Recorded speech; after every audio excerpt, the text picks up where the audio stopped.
Hello, and thanks for joining us. I'm Dolly Isaac, Partner Development Manager with Amazon Web Services Worldwide Public Sector. Here with me today is Trey Vance, Senior Partner Solutions Architect with AWS Public Sector. Our topic of conversation today is data protection and backup in the cloud. Trey, thanks for being here. Absolutely.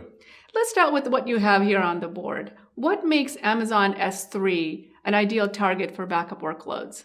Sure. Thanks for the question. Amazon S3 is an ideal location for storing backups in the cloud for a number of reasons.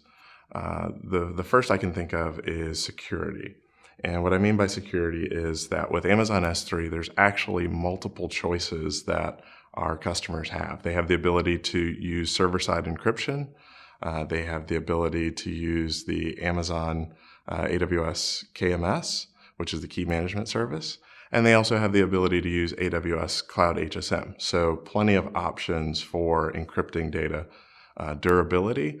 The AWS solution for Amazon S3 is designed for being able to move data into multiple data centers. And what that allows us is 11 nines of durability for the objects that are contained in S3.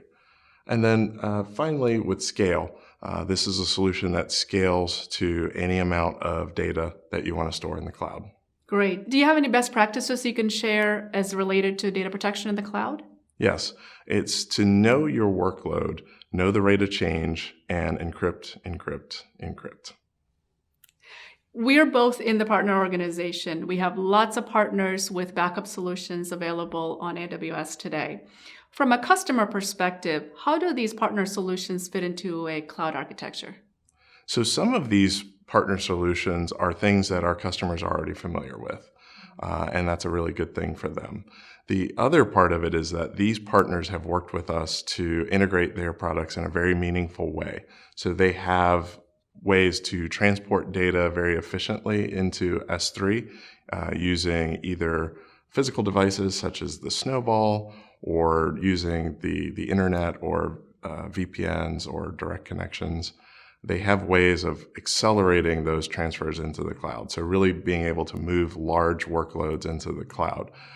There are other ways, including being able to take active file system or active workloads and tier them to S3 object storage. That gives customers flexibility when it comes to their recovery point objectives, the recovery time objectives, or trying to build solutions that fit their business. Great. Trey, thank you so much for your insights. Thank you for watching. If you have any questions or comments, you can follow us on Twitter at AWS_gov. Thanks again.